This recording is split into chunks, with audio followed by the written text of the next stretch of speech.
In the late 1500s, over 100 men, women, and children landed on a remote island off the coast of North America. They were filled with hope, ambition, and a certainty about their future. They weren't just passing through. They were building a new life. They constructed homes, planted crops, and started families. This was meant to be a permanent English settlement, a foothold in the New World. And then, they vanished. Not slowly, not violently, but completely. No bodies were ever found. No graves were ever discovered, and no clear explanation has ever been confirmed. What happened to the Roanoke Colony remains one of the most unsettling mysteries in recorded history. Not because we lack theories, but because every single explanation leaves something crucial unanswered. The deeper you look, the more it feels like this colony wasn't just destroyed, it was erased. This story begins in 1587. Under orders from England, a group of 115 settlers established a colony on Roanoke Island, in what we now call North Carolina. This wasn't England's first attempt at colonization, but it was meant to be the most stable. For the first time, families were brought along. Children were born there. In fact, the very first English child born in the Americas, a girl named Virginia Dare, was born right there in Roanoke. Everything about the settlement suggested permanence. But almost immediately, a serious problem arose. They were running out of supplies.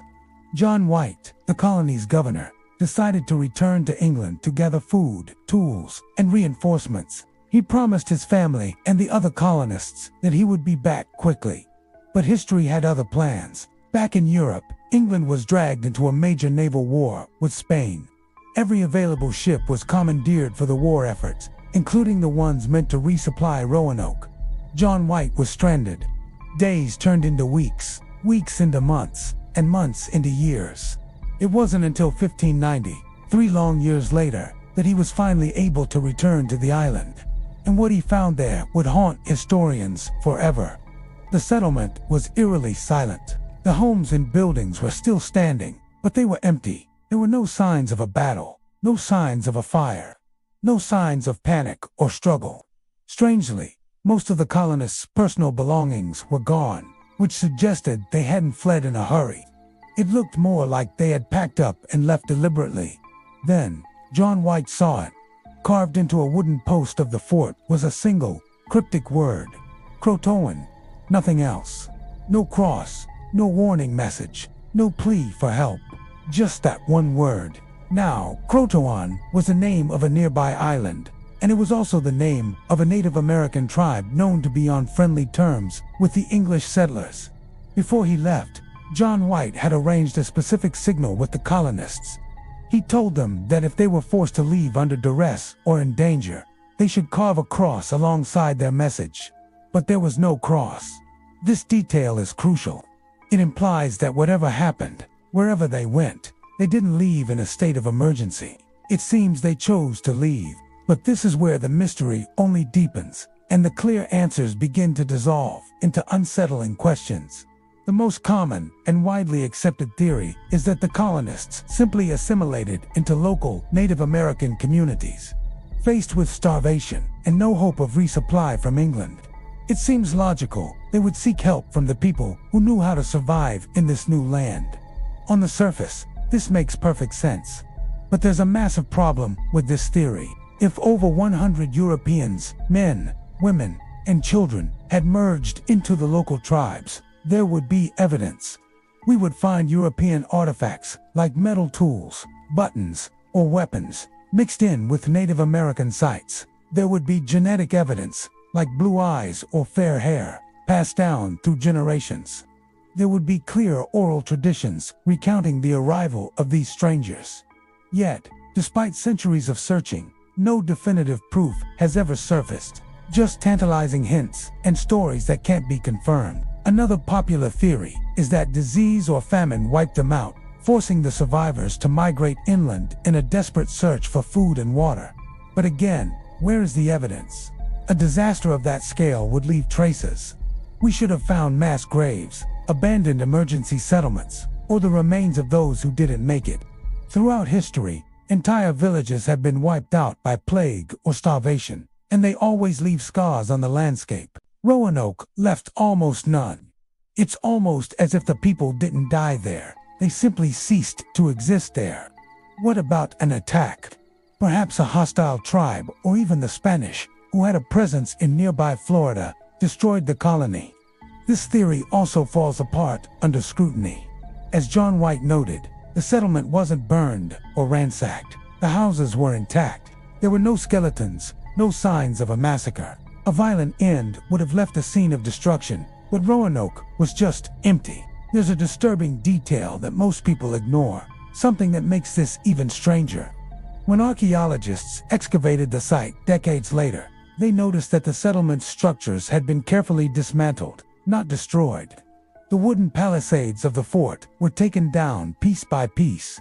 The materials appeared to have been salvaged and reused. This suggests planning, organization, and time. This wasn't a panicked escape. Who calmly dismantles an entire settlement unless they believe they are moving somewhere better, or at least safer? And why leave only one word behind? Not a detailed message, not a name, not a request for help. Just a single clue, just enough information to create more questions than answers. It almost feels like a deliberate act of misdirection. This lack of hard evidence has led to more unconventional theories. Some historians believe the colonists didn't stay together, but split into multiple small groups, trying their luck with different tribes. This might explain why no large, single footprint was ever found. Others propose a darker, more unsettling idea that the settlers encountered something they didn't understand, a threat that wasn't recorded in their journals, a presence on that island that history has forgotten. Some even speculate about environmental anomalies, freak storm, a localized disease, or something geographically unique to the area that made survival impossible and left no trace. Then there's the theory that's rarely discussed seriously in academic circles, but it captures the eerie nature of the story. What if the Roanoke colony wasn't destroyed by people or by nature? What if it was relocated, intentionally, quietly, and completely, by a force we can't explain? And whatever happened was so final, so absolute, that no record could survive. Think about why this mystery still matters so much today. Over 400 years later, the Roanoke Colony wasn't just a handful of adventurers. It was a community of families, backed by one of the most powerful nations on Earth at the time. And yet, their fate remains a complete unknown. We live in a world where we can track satellites in real time, map the deepest parts of the ocean floor, and analyze DNA from ancient bones. But an entire town of over 100 people vanished without a conclusive explanation. That fact alone should be unsettling, because if something like this could happen once to a well-documented, well-supplied colony, it makes you wonder. When Governor John White left Roanoke, he expected to be gone for a few months at most. He returned 3 years later to total silence. There were no screams frozen in time, no ruins smoldering from a fire. There was just absence, and a single word carved into a post. So here is the question that historians and investigators still can't answer. Did the Roanoke colonists fail to survive in the New World, or did they succeed somewhere we never thought to look? Because sometimes the most terrifying mysteries aren't about death, they're about disappearance. And some disappearances aren't accidents, they're decisions. Thanks for watching. If you find these kinds of historical mysteries as fascinating as I do, be sure to subscribe and hit that notification bell so you don't miss our next deep dive into the unknown. See you next time.